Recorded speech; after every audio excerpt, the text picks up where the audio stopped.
বাড়িতেই বানিয়ে ফেলুন আমের এই টক মিষ্টি চাটনি। দেখে লোভ হচ্ছে তো? তাহলে কিভাবে বাড়িতে বানাবেন দেখুন। প্রথমে আমি 3টে আম নিয়ে নিয়েছি। তারপর আমগুলোকে ধুয়ে খোসা সমেতই কাটছি। এরকম লম্বালম্বি কাটবেন। এরকম লম্বালম্বি কেটে নিয়েছি। আমার কিন্তু আমে একদমই আটি ছিল না। তারপর কড়াই বসিয়ে নিয়েছি, নিয়ে সামান্য পরিমাণ সাদা তেল দিচ্ছি।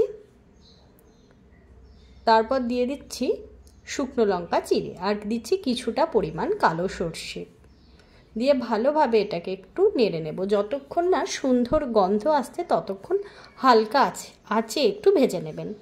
তারপর দিয়ে দিচ্ছি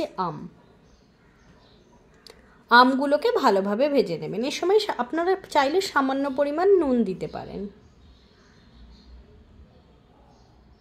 এবার আমি দিচ্ছি সামান্য পরিমাণ নুন, হলুদ দিয়ে ভালোভাবে আমটাকে ভেজে নিচ্ছি। একটু কালার ধরলে আমে তারপরে কিন্তু আপনারা জল দেবেন, তার আগে দেবেন না।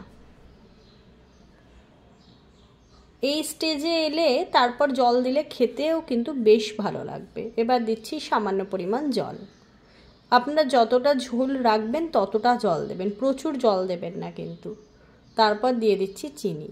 চিনিটা যেমন মিষ্টি খাবেন তার উপর রাখবেন। যেহেতু টক মিষ্টি তাই বেশি চিনি না দেওয়াই ভালো। আমটা ফুটে গেছে, তৈরি হয়ে গেছে আমের টক মিষ্টি চাটনি। ভিডিওটা ভালো লাগলে লাইক, শেয়ার, সাবস্ক্রাইব করে আমাদের পাশে থাকবেন। জয় তারা।